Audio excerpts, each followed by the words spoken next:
Je voudrais revenir aujourd'hui sur le printemps arabe en prenant la problématique de la façon suivante. D'abord, de qui parle-t-on exactement? Et ensuite, quelles sont les constantes? Qu'y a-t-il donc en commun entre tous ces États de la région pour que les révoltes soient à ce point simultanées? De quoi parle-t-on au juste lorsque l'on parle du monde arabe? Première réponse politique, celle des États qui se définissent eux-mêmes comme arabes. Vous voyez sur la carte l'empreinte actuelle de la Ligue des États arabes. Cette organisation régionale rassemble 22 membres, parmi lesquels les territoires palestiniens et les Comores. Elle a été créée en 1945 par 7 États, Égypte, Irak, Liban, Arabie saoudite, Syrie, Jordanie, Yémen du Nord. Le but, c'était d'affirmer l'unité des peuples arabes économiquement et politiquement.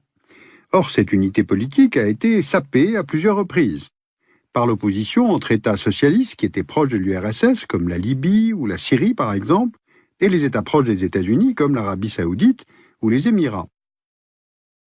Sapée aussi par l'exclusion de l'Égypte pendant 10 ans après sa reconnaissance de l'État d'Israël lors des accords de Camp David en 1979. Ou bien encore lors de la guerre du Golfe, 1990-91, lorsque l'un des pays membres, l'Irak, a envahi un autre pays membre, le Koweït. Donc si cette union politique est artificielle, qu'est-ce qui pourrait traduire l'unité du monde arabe? Est-ce qu'il y aurait une unité géographique? Il y a d'abord le Grand Maghreb, ce qui indique en arabe le couchant, l'Occident, en opposition avec le Mashrek, qui indique le Levant. Un autre ensemble géographique est celui de la péninsule arabique, ce qui forme un espace étiré d'est en ouest sur plus de 8000 km. En revanche, dans la Ligue arabe, on voit que certains de ses membres se trouvent à la périphérie de cette zone. C'est le cas du Soudan, dont la partie méridionale appartient à l'Afrique subsaharienne. C'est aussi le cas de Djibouti, de la Somalie, qui se trouve sur la corne de l'Afrique, ou encore, il y a les Comores, qui sont plus loin encore, dans l'océan Indien. Donc, il n'y a pas d'unité géographique. Alors, regardons maintenant du côté de la langue, puisqu'on considère habituellement que l'identité arabe est définie par le fait de parler l'arabe. Vous voyez là les États dont l'arabe est la langue officielle ou l'une des langues officielles. Alors, avec ce critère-là, il faut ajouter aussi le Tchad, l'Érythrée et Israël. De plus, au sein des États arabes vivent des peuples qui ne se définissent pas comme tels. C'est le cas des Berbères au Maghreb ou des Kurdes en Irak ou en Syrie. Il ne faut pas oublier que l'arabe parlé à Rabat n'est pas le même que celui du Caire, à son tour différent de celui parlé à Aden. Car l'arabe classique est avant tout une langue écrite, c'est la langue du Coran. Alors justement, est-ce que la religion serait un facteur structurant du monde arabe? Voici une représentation, disons, classique de l'empreinte de la religion musulmane. Le lien entre islam et monde arabe est étroit, puisque c'est dans le centre de la péninsule arabique que la religion a été révélée au prophète Mahomet. Pourtant, une identification entre monde arabe et islam doit être nuancée. Les ronds que vous voyez là montrent le nombre de musulmans vivant dans chaque pays. Or, on constate que la plupart des musulmans dans le monde vivent hors du monde arabe. Ils sont surtout dans le sous-continent indien et en Asie du Sud-Est.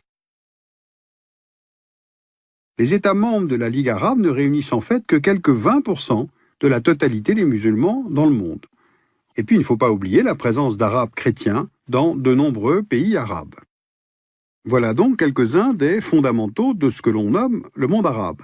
Donc finalement, ce qu'il y aurait en commun pour expliquer la simultanéité des révoltes arabes de 2011, ne serait-ce pas tout simplement les régimes politiques eux-mêmes, qui tous refusent la démocratie, qui tous ont des chefs d'État qui refusent de passer la main. Le mouvement se déclenche en Tunisie, c'est la révolution du jasmin, comme on l'appelle, et cela conduit au départ du président Ben Ali. D'autres pays sont concernés successivement, mais à des degrés très divers. Le mot de révolution n'est donc pas adapté à toutes les situations. En Égypte, c'est suite à 2 semaines de manifestations que Moubarak quitte le pouvoir. Mais ailleurs, des insurrections écrasées par les autorités se transforment en guerre civile, comme en Libye, où l'OTAN intervient pour soutenir les rebelles, ou encore en Syrie ou au Yémen, où là, les chefs d'État préfèrent faire tirer sur la foule plutôt que de quitter le pouvoir. Quant aux autres États de la péninsule arabique, ils sont plus souvent le lieu d'appel aux réformes que de contestation. Et puis, il y a la situation en Irak et dans les territoires palestiniens qui est tout à fait particulière pour des raisons que l'on connaît. Alors comment un tel mouvement a pu être à peu près simultané alors que les régimes politiques en place ne sont pas tous identiques? On trouve des monarchies au Maroc, en Jordanie et dans plusieurs États de la péninsule arabique, et des républiques, dont 2, en Libye et en Syrie, ont un régime à parti unique. Malgré ces différences de vocabulaire, on retrouve une réalité commune. Lorsqu'elle existe, l'opposition est muselée, l'économie est dans les mains de clans restreints, proches du pouvoir, les mêmes dirigeants se maintiennent au pouvoir le plus longtemps possible. Kadhafi arrive au pouvoir en 69 en Libye, la famille Assad en 70 en Syrie, Saleh au Yémen en 78, Moubarak en 81 et Ben Ali en 87. Et pour rester au pouvoir, tous s'appuient sur des organes de sécurité omniprésents et sur l'absence de respect des droits et des libertés individuelles. Répression et société fermée sont depuis longtemps un facteur de révolte, mais les systèmes de surveillance et de sécurité font qu'on ne bouge pas, tout simplement parce qu'on a peur. Un autre facteur est celui de la corruption. Prenons l'indice établi par l'organisation Transparency International en 2010 pour établir une carte de la perception du niveau de corruption affectant l'administration publique et la classe politique dans les pays arabes. L'indice est compris entre 0, c'est-à-dire une corruption totale, et 10, qui indique l'absence de corruption. Les pays perçus comme les moins corrompus de la région sont le Qatar et les Émirats arabes unis. À titre de comparaison, ils se retrouvent dans le même groupe de pays que la France ou l'Allemagne. Viennent ensuite Bahreïn, l'Oman, Arabie saoudite, Jordanie, Tunisie. Et enfin, le Maroc, l'Algérie, la Libye, l'Égypte, la Syrie, le Koweït et le Yémen. Dans ce cadre politique globalement fermé et corrompu, s'ajoute maintenant le facteur de la démographie. Les situations démographiques de ces régions sont disparates, mais tous ces pays sont jeunes. Les moins de 15 ans y représentent plus du quart de la population totale. Et ces proportions sont encore plus importantes si l'on ajoute les jeunes entre 15 et 25 ans. En Tunisie, 42,5% de la population a moins de 25 ans, 51% en Égypte, 57% en Syrie, jusqu'à 66% pour le Yémen. Cette carte montre maintenant le taux d'alphabétisation des jeunes âgés de plus de 15 ans et de moins de 25 ans. Ce taux est de 79% pour le Maroc, entre 80 et 98% pour le Yémen, l'Égypte, l'Algérie, la Syrie, la Tunisie, l'Oman, l'Arabie saoudite et le Qatar.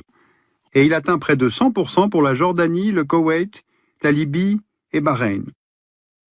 Donc on a un très bon niveau de scolarisation et d'alphabétisation dans l'ensemble.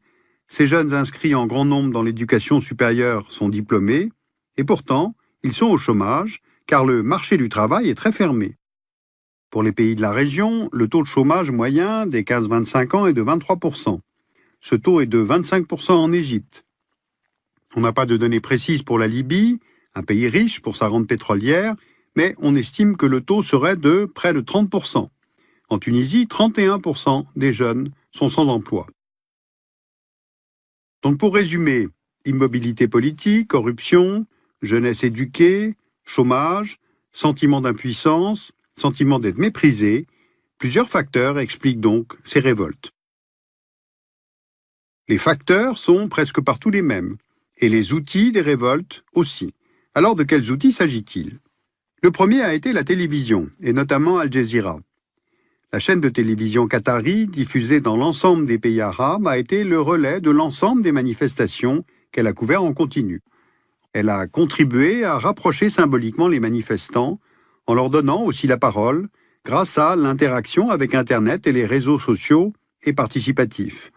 Internet a été un outil central, un outil de diffusion, une caisse de résonance, mais pas un facteur déclencheur. Vous voyez sur cette carte la part de la population ayant accès à Internet en 2010 par rapport à la population totale.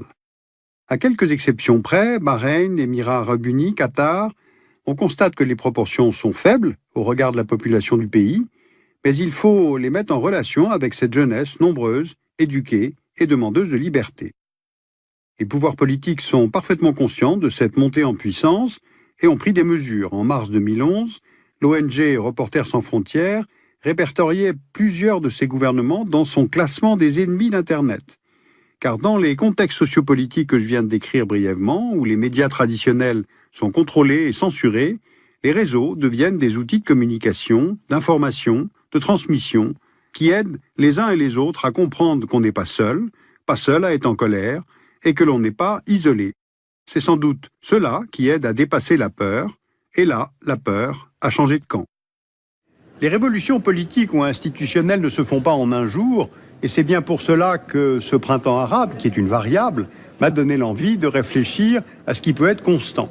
En résumé, c'est une jeunesse très nombreuse, bien formée, assez bien diplômée, face au chômage de longue durée, vivant dans une société où les droits de l'individu ne sont pas respectés, avec le sentiment d'être méprisé par les élites politiques ou économiques, et d'ailleurs ce sont souvent les mêmes, et ce depuis longtemps.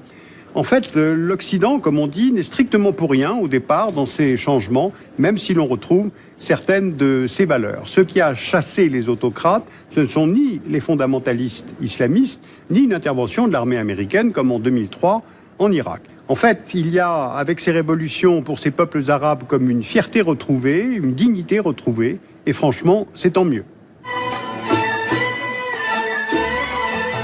Vous pouvez lire le livre de Mathieu Guider, Le choc des révolutions arabes, chez Autrement, un livre très intéressant parce qu'il décrit la spécificité de chacune de ces sociétés.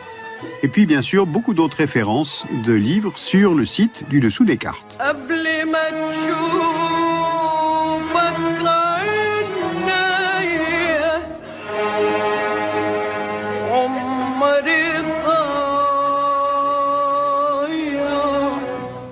يحسبوا ازاي علي